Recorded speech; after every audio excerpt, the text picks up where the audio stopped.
We've forgotten that there's a God that we have to answer.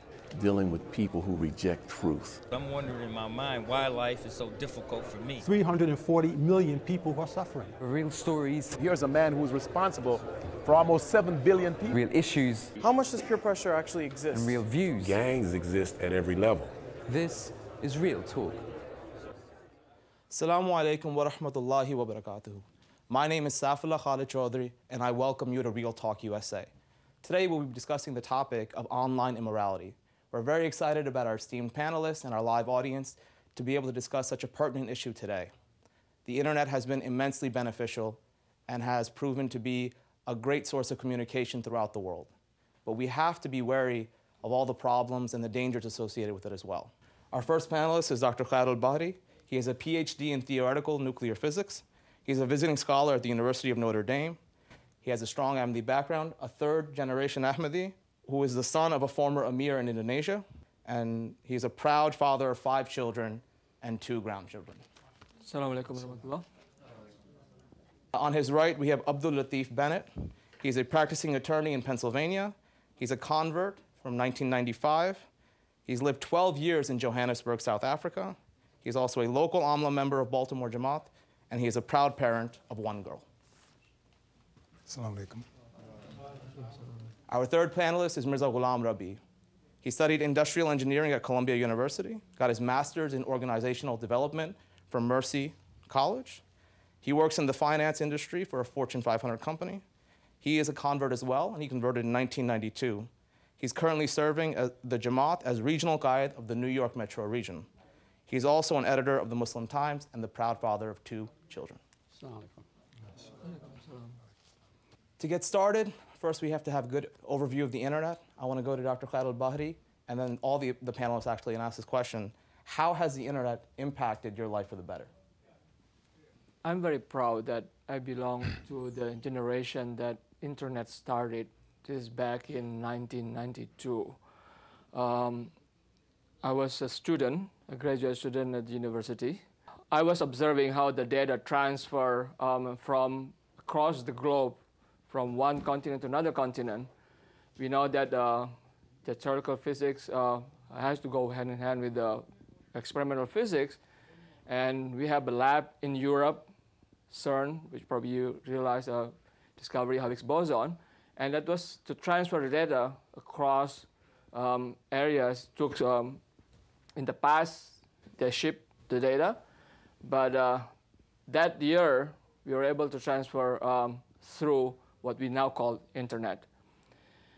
Moving forward, fast forward, I also did engage with the internet through my personal life, internet banking, shopping online, pay my bill, and lastly, make a payment through my smartphone. So that's a contribution of internet that I'm so proud of.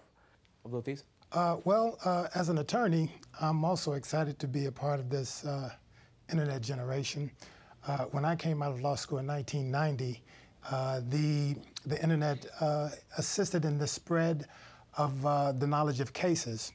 For instance, when we do research on Westlaw or Lexis, we can now search cases throughout the entire United States to find precedent or examples that we can bring to bear on the case at hand.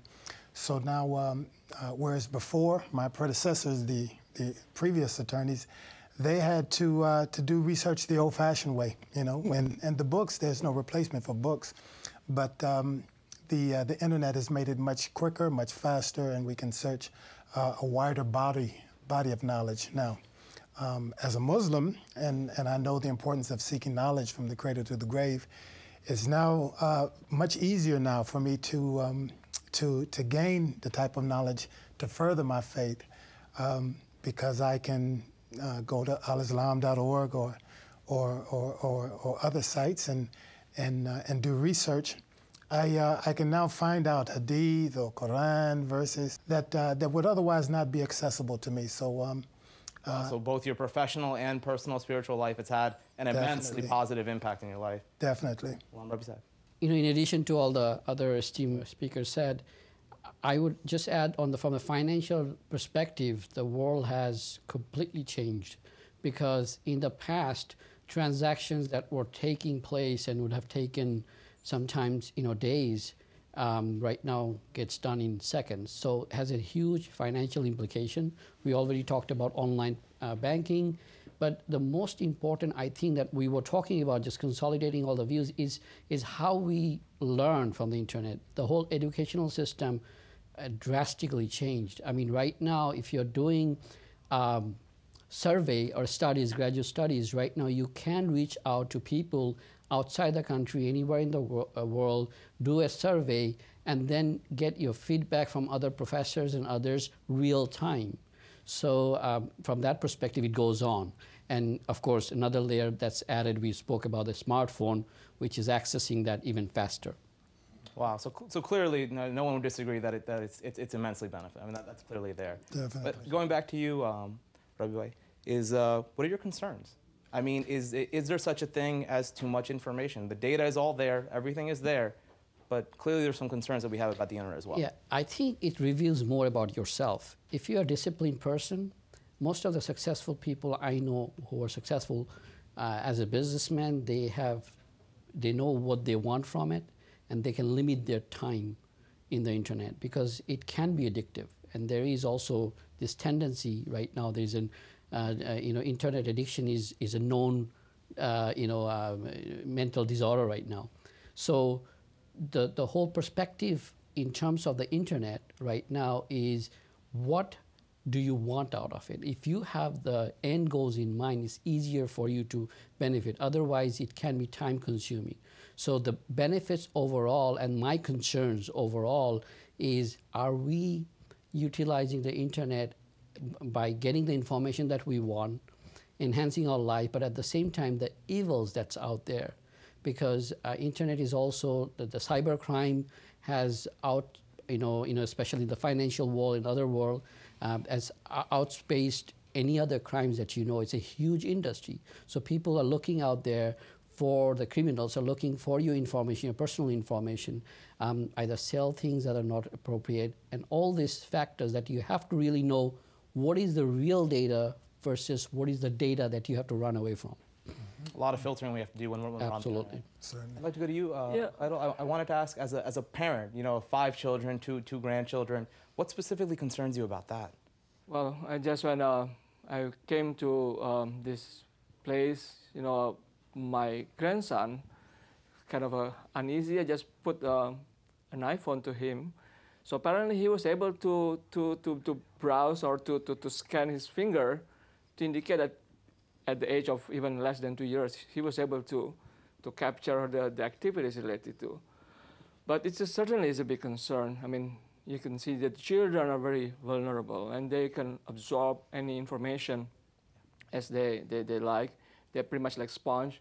And this is the area, you can call it like the Wild West, the jungle, and every information gets into their mind easily and without any filter, if one cannot put himself or herself out. Yeah, clearly, especially when we're talking about 2-year-olds having the ability to sort of figure things out, they wouldn't even know where to go. So absolutely, that's a great point. Mm-hmm. But Abdul Latif, I wanted to ask you about, what are some of the Islamic teachings that can help, that we might be able to utilize, that could help us in maybe avoiding these things, or how can we implement the religion for all of times for this specific thing that we're speaking about here today? Yeah.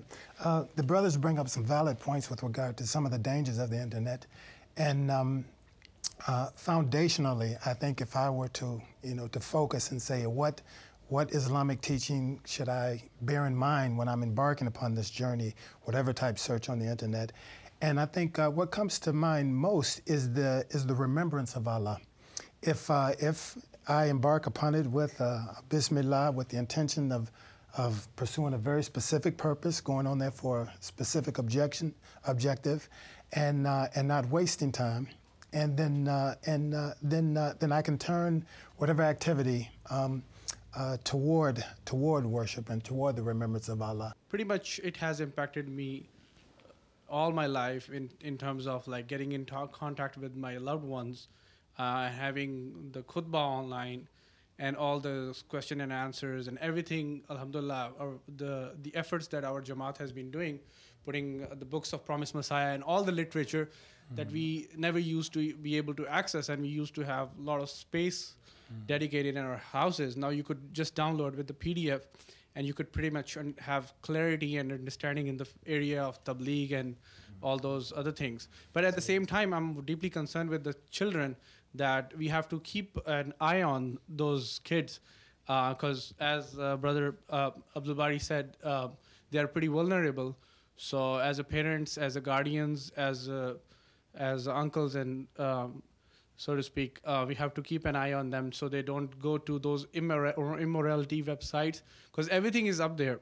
When I went back to Indonesia for a certain number of months, I was asked to mentor and coach the physics Olympiad students. These are the students of the middle school or high school students to get into the physics education for the high degree, and they will participate in the physics Olympiad in the term of selection. So basically I was asked to go to different areas in Indonesia during that period. So I went to a small, well, it's a big city in Sulawesi. And at that time, we're talking about 2002. This is about 11 or 10 to 11 years after the inception of internet. So, you know, with enthusiasm and to just show to these students how good, you know, this internet, that they can gain knowledge from there. And suddenly there is a very indecent picture and movie pop up into that screen. And of course it is kind of a shock for me, and suddenly I just have to make a quick action to turn off the computer. So this is real. We were talking about earlier, these are children that are like sponges, incredibly vulnerable, and the internet doesn't it's very difficult to filter. So I guess the question that I would have is pornography avoidable?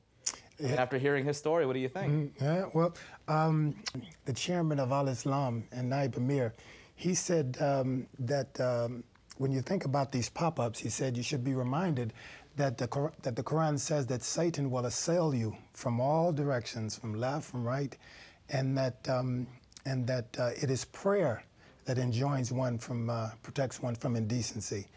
And so I think it is avoidable, but I do think that we must exercise caution. And if I were to take my daughter on a tour through the zoo, I would hold her hand and show her the animals. But unfortunately, with the internet, right next to the animals is a strip club, you know, and so I have to just be mindful. We're talking about it's an extreme effort. It's every day, every moment. We got to be cognizant. It is. It is. Wow. Yeah, absolutely. In relation to pornography and the fact that you would happen in that situation, and children, not only are they sponge and vulnerable, but they're also very curious. Yes. So what's the appropriate age where you can sort of inculcate the information that they need to be able to filter through things properly and they'll be able to recognize what's right and what's wrong and how they can go about that? I think this is a constant communication from parents to children at all ages. They will be exposed, either you tell them or you do not tell them. And the best way to do it, you tell them from ahead of time. Control the parameters. Control the parameters, and that's why you have a parental control in the internet or in the browsers. And again, the best protection is really prayer.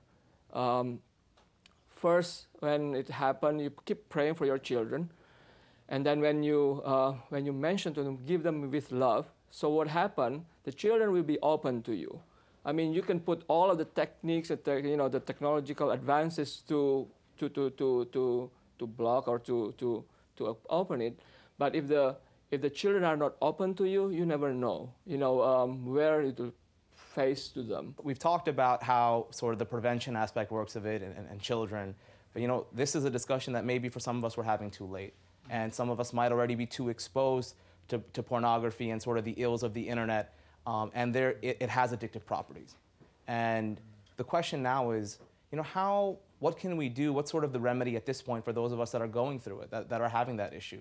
The ramifications of sort of the limitless perversions that are online, How do we go ahead and sort of resolve that? I'd like to ask Abdul Latif. I wish we found some help in the law.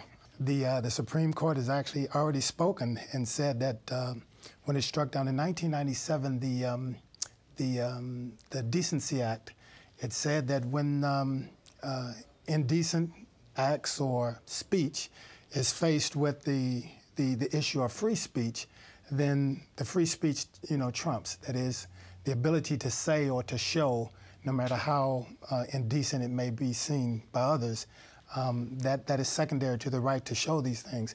And we see that today. We see that in terms of the immoral and indecent caricature and portrayal of the Holy Prophet sallallahu alaihi wasallam. And but free speech has its reign. So it basically comes down to the individual again. The individual has to exercise his or her own judgment as to what they will avail themselves to, what parts of the internet they will partake in. Yeah. Let's get the audience involved. I believe you have a question. Yes, please. Parents should encourage their children to increase themselves in spirituality. Like, ultimately at the end of the day, it will be on the judgment of the child. We need to prepare our not only children but the young one, those who are about to get married, and furthermore among the elders, the adults, they need to be very, very careful about this. So this society has moved so much to do various experimentation, and that make their marriage life basically broken apart. So we need to inculcate this concept to our children to protect them, and also to the married couple, for those who about to build their family. Young couple before they get married, of course. So they can protect themselves, and whatever the kind of a virtual pleasure that they can attain is basically will destroy them. When you read the Holy Quran, you understand one thing, that Allah wants you to have a life which is driven by goals.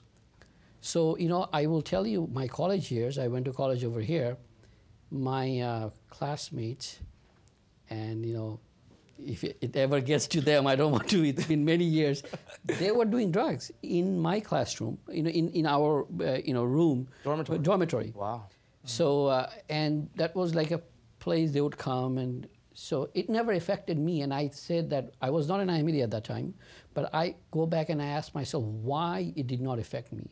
And because my parents instilled in me one thing, was that, you're there for a reason. Your life, they have invested a lot in your life, morally, spiritually, financially, so that you can get to the next step and you have the value in your life. If you can instill that, and I guess the internet is going to require us to instill that earlier, then you become, then you overcome this. So coming back to your question, now this is the philosophical background behind it. Coming back to it, if your purpose is to have a nice, decent family life, the path you'll take through this life is going to be completely different. What is required of us is to distinguish ourselves very early and have that discussion very early. So this is the same discussion I have with my wife if we have a guest coming up who is not an Ahmadi, and we said, look, we came to change this society. So we have to set our parameters. I have a colleague who is, the family husband and wife is coming, and how do we set the setting in our house? Whether the men's will be together or my colleague who is a female would like to come and sit with us, with the men.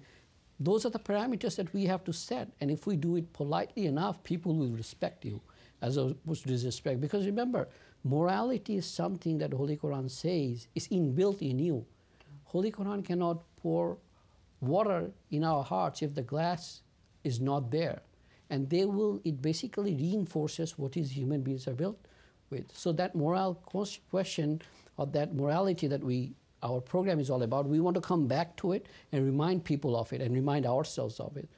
Is this immorality that they sort of tend to, or anyone that goes into these things, is that making them happier? Is the society that we're around a more peaceful, tranquil society because of the things they're going into?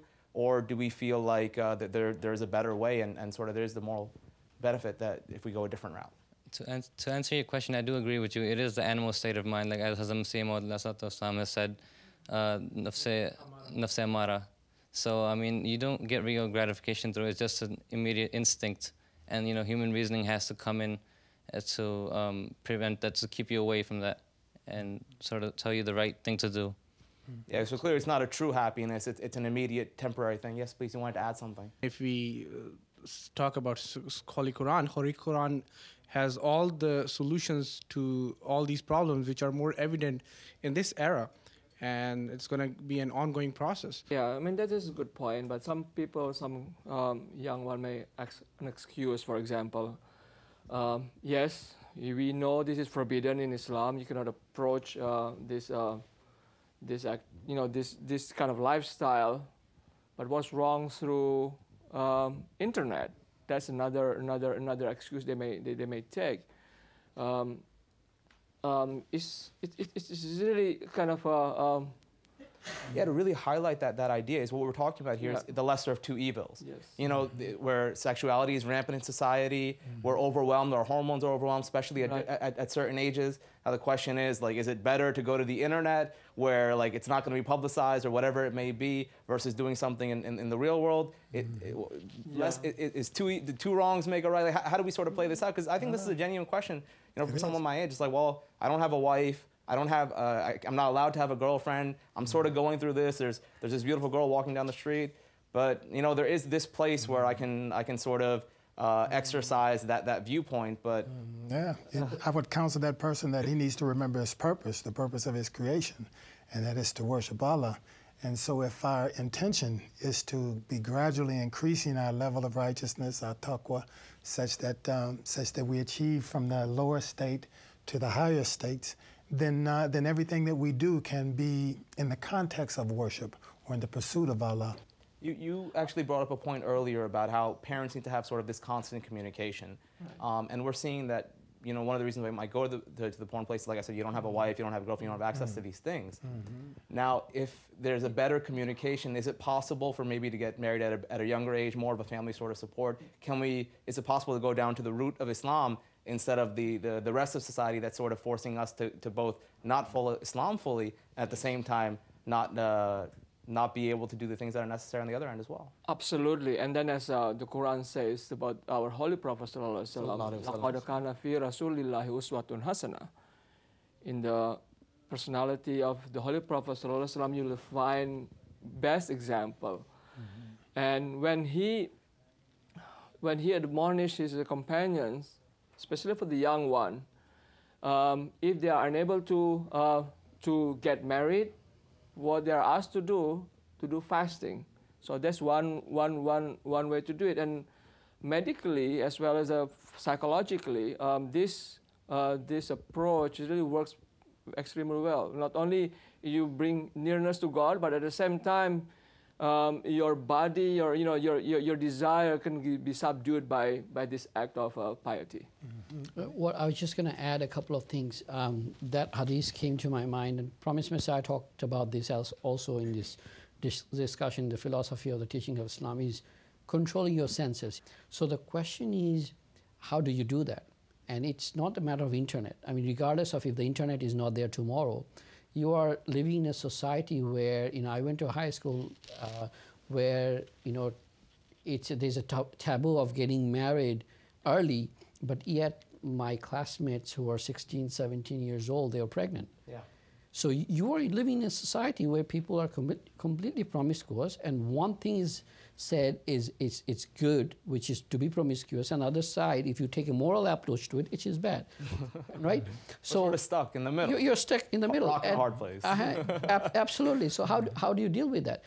And that's where the parents comes in. I think we come from a society where there is not as much communication between parents and children. And if we are not talking to our kids, their peers are talking to them, and they're not teaching them Islam. So I think if you lay down, what I found being the best price of parenthood is I found to recognize God through my children. And the reason is every time I presented what Islam teaches, it is so natural for them to take it. I've never seen any children, not about my children, any children.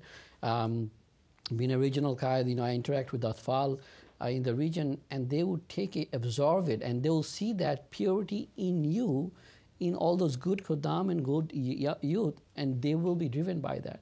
So we have to create that atmosphere. And coming back to your question, is the tools are already there, having an open discussion, and also we should not be innocent enough to say that this is not happening.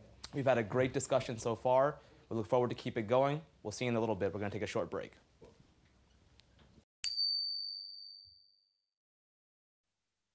Allahumma salli ala Muhammadin wa ala ali Muhammadin kama sallaita ala Ibrahim wa ala ali Ibrahim innaka Hamidum Majid.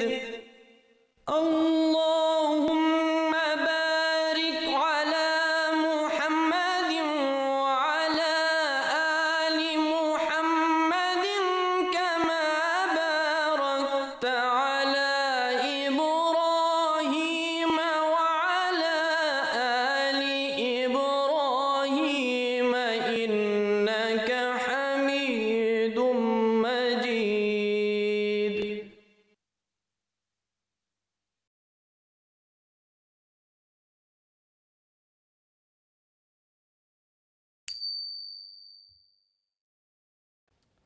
Assalamu alaikum. Welcome back to Real Talk USA. I'm your host, Saifullah Khalid Chaudhry. We've had a great discussion so far with our panelists and with our live audience about internet and all its ills. Let's keep it going. The next topic we're going to be looking into is social media. Clearly a topic that I know is quite recent and close to a lot of our hearts for some of us. Just to get started, what's the type of experience that you have with social media? Well, I opened Facebook once, but after a few days, I just basically closed it because I'm not interested in getting to LinkedIn. This is the one that I engage very much, and also Twitter.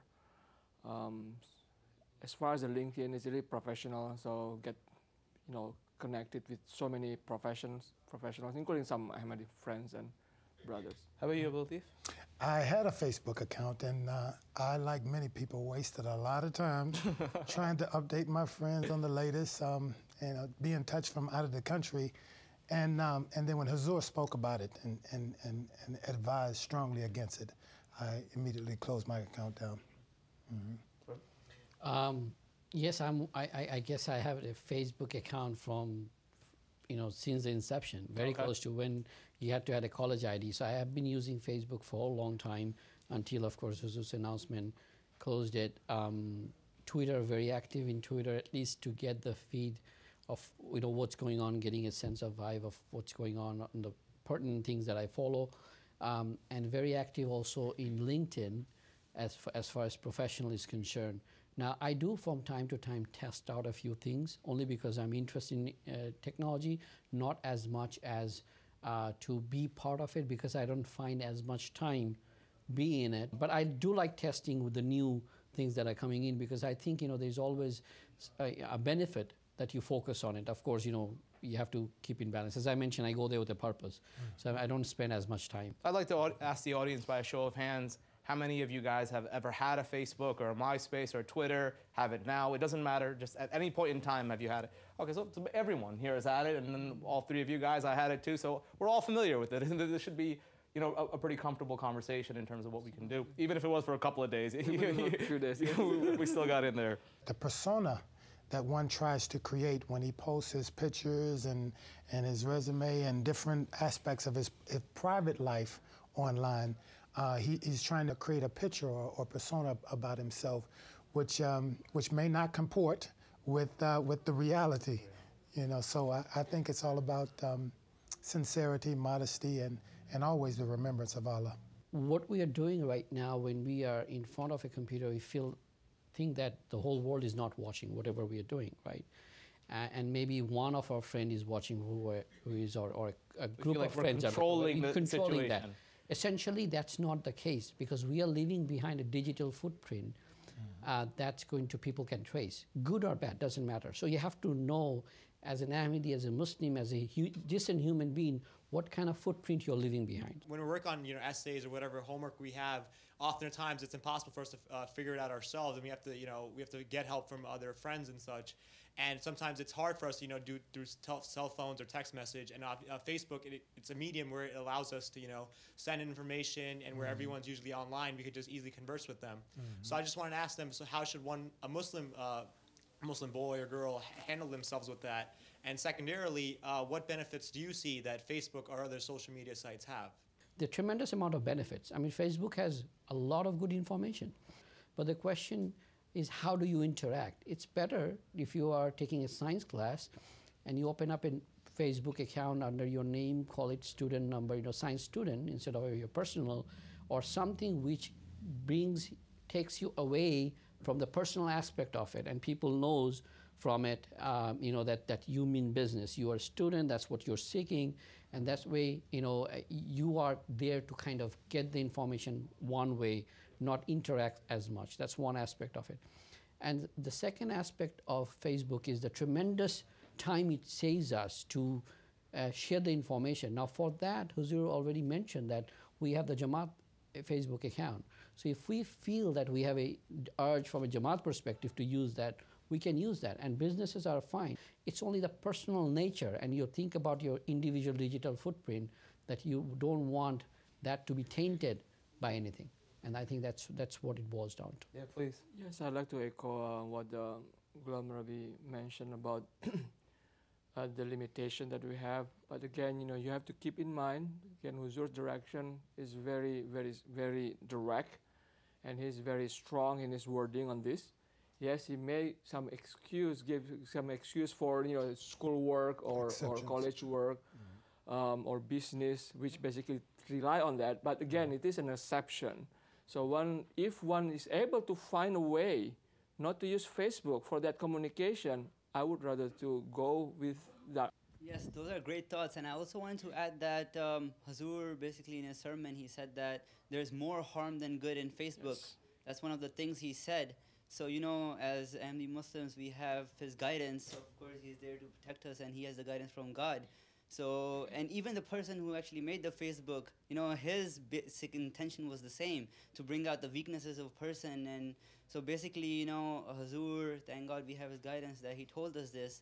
So we should shun away from these things. I have a question for one of our panelists, Brother Abdul Latif. He mentioned that people on the social networking websites try to create a persona of who they are. I feel like it's equally fair to say that social networking sites help create the person's persona. Because if you look at Twitter, for example, people look at the number of followers they have and use that to judge themselves. Is it not true? Because if you have like 1,000 followers, you might say, oh, I'm very big. Whether you mentally ratiocinate that, it's one thing, but subconsciously, sometimes that is happening. So that's one thing we have to be careful about. Also, I think it's also equally fair to say perhaps if somebody has few followers, even if they don't actually think and that they have, perhaps, it's a bad thing, they're less of something than somebody else. So I feel like there's a definite effect on a person's persona. So you're talking about the persona is affected by self-esteem. Yes, that's what you want. Self-esteem, ego. Benefit or harm, both can happen. Yes. Based off the followers. Yeah, please. Yeah, he brings up a very valid point.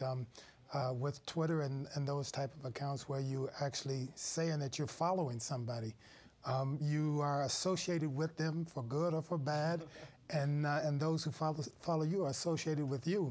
The danger there is that when you associate with others and a mass and a group of people, then you're no better or no worse than the worst person among you, and we don't want to be judged except but by righteous company. And so I would even wonder whether it's a lot or less. Are you diluting your personality a little bit to factor into what those followers would want, and you want to build it up or close it down accordingly? Certainly. Absolutely, yeah. I think so. I would like to say something that you can use those masses for the benefit too, though. Like it does, even if you're involved with them, it does not matter what they're doing. It actually matters how you relate with them, like how you conversate with them. For example, a few years ago, this girl who was abandoned by her mother at an early age found her mother through Facebook using a group which she made, and she was like, help me find my mother. And now these masses of people who joined the group and slowly helped her were not, maybe some of them did not have the intentions, I mean, they might have wrong intentions, but at the same time, her approach to them was for help. So that's what she got. So That's good. what I'm trying to say is that it does not depend on the other person, it actually depends on you. Sure. So it's not like a two-way thing, it's how you present yourself to them. So we're talking about intention. Niyat is really important in how we use these tools. Exactly. Intention is behind everything. So I think it depends on the person themselves, and we cannot really blame somebody else for what happens to us through these websites. The harm is outweigh the benefit. And we're not talking about social media in general, that's specifically about the Facebook and similar websites. Right. I mean, the issue about security, the issue about, I mean, people may just hijack or hack your information and post it in a different way. It's more vulnerable for Facebook. Your inner goodness or evil comes out in whatever you do. And there's certain things, though, you have to really also understand. Either Facebook got into trouble with other countries for not maintaining the identity, the integrity of the users. So they actually expose the users' information to different governments. So in some of the countries, Facebook is also banned because of that reason. So essentially, that's almost like putting people in genuine harm. Yes, because the problem you're having is, if you look at the riot that happened in UK right after Facebook was banned, now they started going after people who did the riots through, their Facebook accounts. So somehow, even if you're not involved in it, if you're one friends to some of them, you will be in trouble. So you can see the direct benefit of what Huzur said right afterward. So that's one of the extreme example, but to keep in mind, it also allows us to think of maybe there are other websites or other things that are happening within that mind frame, within that framework that Huzur has created. And we should be alert, and we should be suggesting and have an interaction with Huzur. If you find something good, you should write to Huzur and say, this is what I find the benefit, because this is an evolution. This is not the end of it. The thing with Twitter is obviously that it's more or less direct. If you have Facebook, you can list your whole biography, whatever life history you've had, whatever you've done for the past, your whole life, essentially. You can just go down and you can list all of it. You can directly talk to someone. You can directly converse with someone. You can directly access their information. With Twitter, it's more or less, you can just, you only have to put on what you're currently doing or what you want to do. But the question I did want to ask, as my brother did point out before, is that obviously the area for your ego to to penetrate your morals and whatever your curiosity, as we mentioned before with pornography and other touchy subjects we were talking about. So how do you quell that curiosity? How do you combat the immorality that Satan is obviously trying to assuage you into doing something that you shouldn't be doing? So how would you quell that or combat that essentially? Let's start with Abdul Latif. What's our remedy? The Quran, verse 29, chapter 29, verse 46 says that prayer restrains one from indecency. I think that when we embark upon the internet, just like we're embarking upon a journey, we should say Bismillah, and it should be sincerely in the name of Allah that we embark upon this journey, and to chat and to find out what some little small 140 character event happened in somebody's life that we're following. If that's not of any real significance to our life or guiding us closer to Allah in any way, then it's a triviality. It's 140 characters of trivialness that you're wasting time finding out, concerning yourself with someone else's life. Not only that, you also break down your good grammar, by putting this as try to fit into 144 characters. Exactly. And you become a habit to utilize this bad grammar or wrong words. I do not think that would be a good idea. If I can just answer his question, though, but I think his question is, you have the desire. I mean, you might be a good writer. You might be a sports fan, because I know Safwan is a sports fan. And you have commentary you want to write. There's nothing harm in it. And I will also encourage the youth. You can go and, write to editors, have your own column in some of the prestigious news organizations. They'll just give you a column if you're a good writer. You can establish that and quell that thrust where people can benefit from it. And the other aspect of it, there's nothing that stops you from having your own science blog and sharing with your friends. Because, you know, if you have a genuine interest in it, Holy Quran doesn't stop you from doing that. The question is that, just keep in mind, is that benefiting others? And sometimes just a blog you can maintain, there's nothing wrong with that. You know, people comes, it's fine. As I mentioned, you are leaving behind a digital footprint. People 20 years from now, 30 years from now will look back at this generation and judge us by what we did. And so use that positively, see how you can contribute to the society and encourage others. You know, go to some of the prestigious, you know, news outlet, write your comments, or, you know, people wants to know your perspective, because remember, we have some at least discussions about morality. I don't know how many people are having that, or things that this is pertinent to their daily life. I don't see the benefit really of notifying somebody that I'm going down to the football game, or I just saw a car accident, or I did something great. You know, it doesn't lead to humility. Okay. It's either little, you know, bragging snippets, or you're concerning yourself with someone else's life. You don't see much of a benefit, but there's not much of a harm. It's sort of like in between. Yeah. It's like it offsets itself and sort of becomes a bit of a time waster, if sort of that's where we're going with it. Exactly. I think the clarification is what I was mentioning. I wasn't talking about Twitter. I was talking about if you're a science fan and you want to write a blog, not on Twitter, you want to maintain, like, you know, what is the harm of smoking, and you did a research in your first year. To say. Yeah, so you have something to say, and you have your own opinion. You did some research. You want to have a place to store that information. You can start. That's different from Twitter. And the other aspect of Twitter is how is the Jamaat using it? Is to send out information. There's a press release comes from London, and I get it right away, and I know what, you know, our official stance at. That's the way I use it. So we can have a blog, and then we can post it on Twitter and set the link, and then go check it out. So there's obviously Answer, you had a question, please. I do agree with the panelists. Like this concept of, you know, Facebook serving as a time waster. You know, in Islam, there is a concept of like lughwiyat, like everything, it's a general category that, you know, anything that wastes your time. And I remember like MySpace, it actually came out when I was in high school. Yeah. So I remember like when I opened the MySpace account, just because everybody had one, so I opened mine. So, you know, I found myself wasting time updating my profile and everything, and I've noticed that, you know, I wasn't getting enough time to do my studies. Yeah.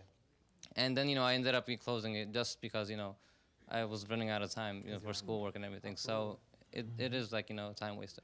Something that's come up recently in the news is cyberbullying. We talk about Facebook, Twitter, chat rooms, whatever it may be. We talked earlier about the confidence that you get, the inhibition that you lose. I don't know how much that's affecting the Jamaat necessarily, but it's definitely something as we grow and things go, we would need some guidance on. So I'd love your opinion. The important part is really, because normally those who are basically affected are the youth, as far as the bullying. You can give the open communication to, you know, your younger brothers, your younger sisters, and, you know, your children. And this is very important. And we in Islam, there is some problem that we're facing, you know, with the internet, as if that in the virtual world that basically you can do as if that you can do the same thing in the real world, but in reality it is not. They are not helping you much. The people who are helping, actually people in the real world that basically one can bring this thing up. And that the second one is, you know, being company with the good, righteous people who speak the truth. Now one can translate this as part of the communication with you know, with the virtual one, but having connection in the real world will immensely help you, because otherwise it's very minimal that they can do for you. It's fairly obvious and evident that cyberbullying is happening. It's prevalent throughout Facebook and other social media sites. And I just wanted to comment that usually in olden times when people were bullied, it would happen 5 days a week during school hours, and it would end after you'd go home, or during the weekend it would not be there. But through these social websites, it can go on 24/7 throughout the whole week, throughout the whole day. You're being bullied, and the bully not necessarily he's not like physically abusing you, but he's verbally abusing you, which at times for some people with like low self-esteem, it can be quite worse for them. And they have a window to like simply they can sit behind, they can just type on their computer screen, they can sit behind that and just have a barrage of lambasting, derogatory insults at you, and there's no screen to protect that. There's no teachers that you can just go to and say, he's bullying me, please, help me. It's the internet. They have whatever liberty they want to do, and thus, they're able to attack a person through that. So I just wanted to say. Yeah, absolutely. We have another comment. The society has kind of noticed that, and there are actually companies out there who are there to help these kids. Okay. And it's just that you have to first let your parents know. Then they have to extend their hand. They have to make the reach to get the help you need. Because, for example, the girl who was getting bullied, I forgot which state, but they put her on the prom committee, and basically they were trying to make fun of her. Then somebody made a group for her.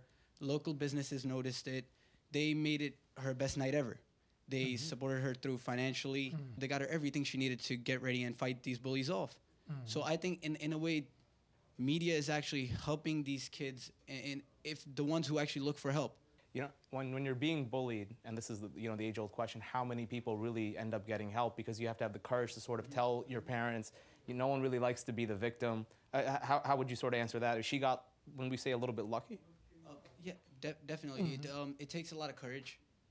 I went through it too because I came from a different country. It happens to all of us, basically, at a certain point in time. We're the minority. That kind of makes it worse. But it's just the matter of fact that your parents also need to let you know that they're there for you. Like, my mom always did that. I think other parents should do that too. If your parents never make it noticeable that they're there for you, you will obviously never approach them. Like they said, that you need to have the talk. You need to let them know that you're there for them. If you don't, then they're obviously going to try to face it on their own, and that leads to psychological problems, physical problems, and sometimes even people commit suicide through that. So devastating consequences sometimes. Yes, please, Bilal. I feel like one of the things that makes internet bullying so bad is that people think they can get away with it. It's anonymous. I remember I once made a YouTube video of me and my friends playing basketball, and I can tell you within the first few weeks, I got so many hate comments saying that we weren't very good. So I feel like things like this are very easy to do, and when you could do something wrong, you want to do it, and you feel like you could get away with it and not have to face the consequences. I feel like that's when it's at its worth, and I feel like the internet is a great platform for people to do things wrong and feel that they can get away with it somehow. It's like creating a virtual society, where you're saying, these are my peers, these are the people who either determine me to be acceptable in their eyes or bad in their eyes. Laws altogether. Yeah, but the bottom line is you don't have to participate in that. Yes. It's not like nobody's forcing you to read that bullying comment. You're going there and you're reading it because you feel as if you have to be a part of that society. It's a cruel world out there, and there's a lot of people who would say cruel things just to hurt you. But you don't have to be a part of that world. We should be more insular. Is it misery loves company? Is that what it is? Yes, please. Adding on to his comments that the girl who was bullied, and obviously we have to reach out to our parents. Obviously, there are online conversations going on in terms of being bullied, but at the same time, we need to have offline conversations within our four wall of our family. And at the same time, I just want to add up, like he had mentioned YouTube.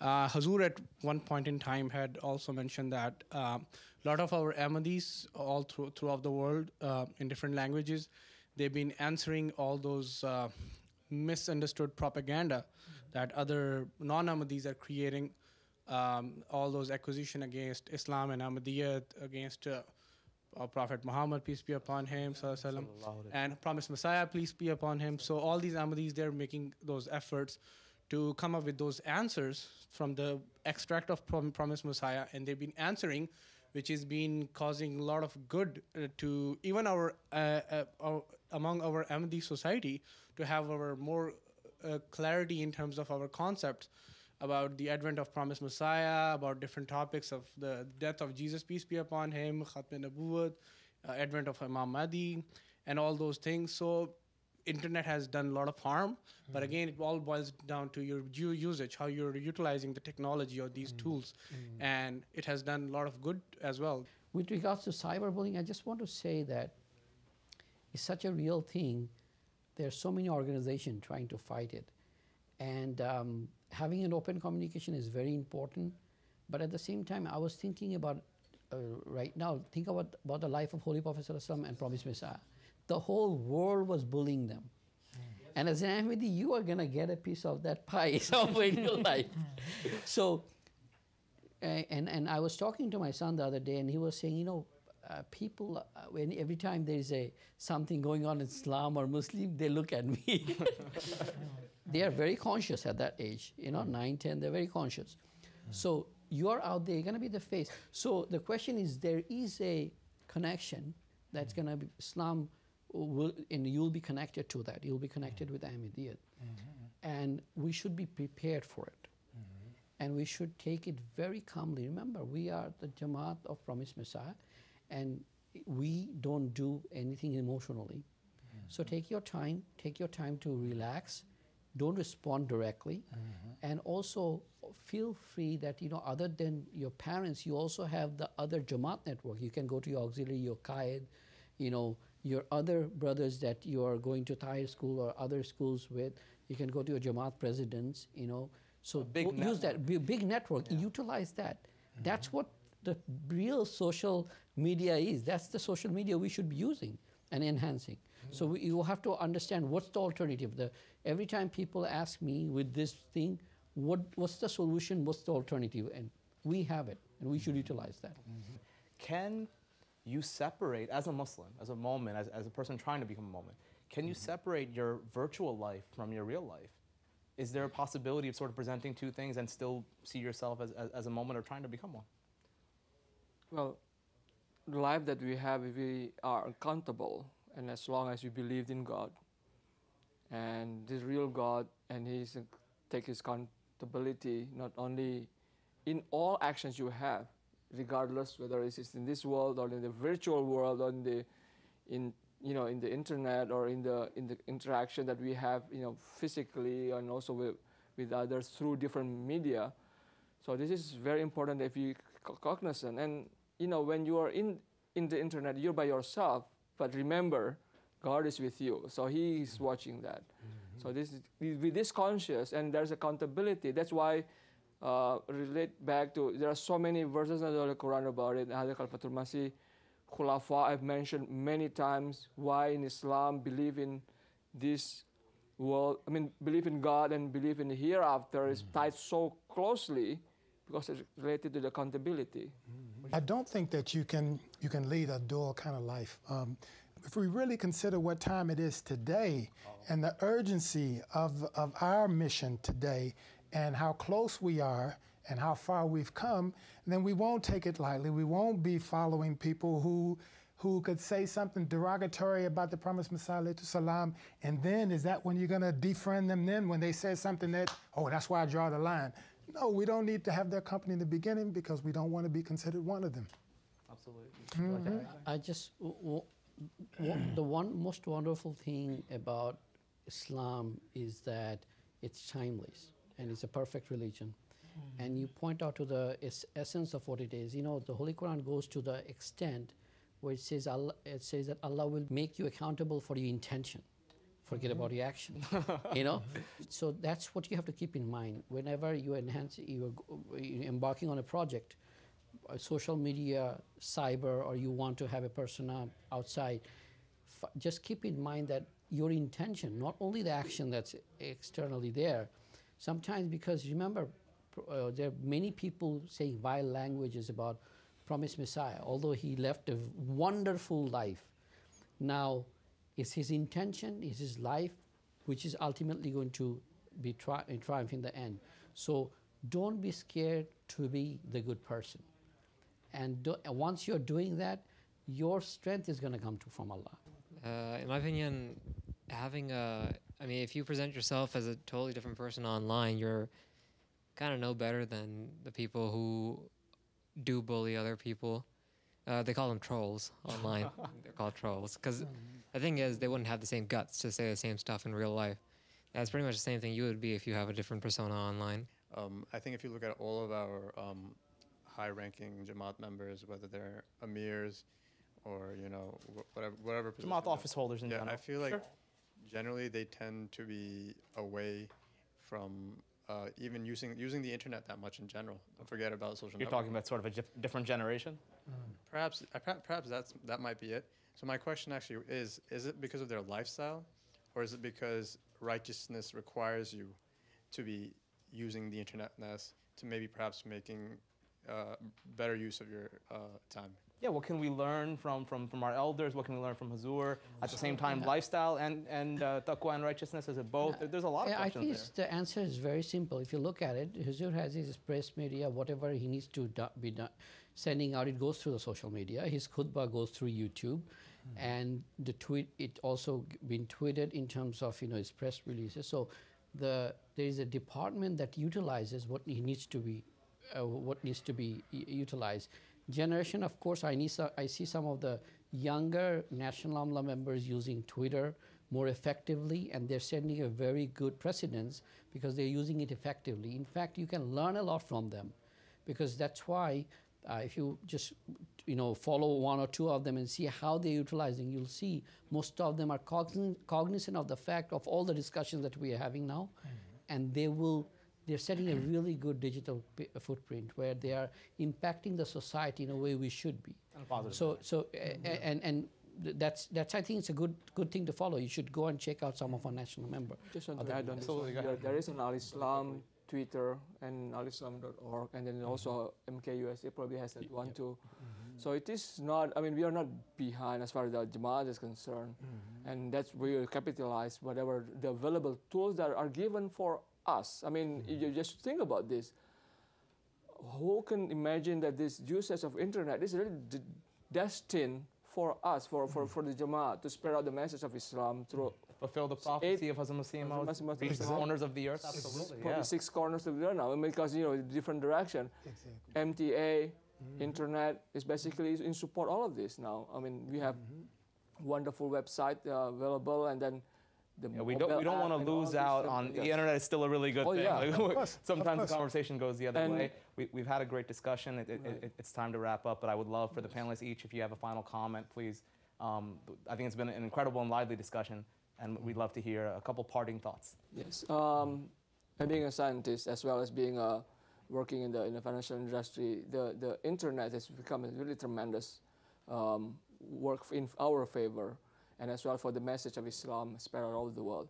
If you go back to the inception of internet, with like other very good products given for humanity, internet is one of them. It's really built for the noble cause to transmit the science, the data, and it's lift up with a good beginning, but somehow it just got twisted in with different route. But again, it started with a good cause, and I think we should we champion for the very good cause and utilize this tool for our benefit to convey the message of Islam, to convey the beauty and humanity and love of God. Inshallah.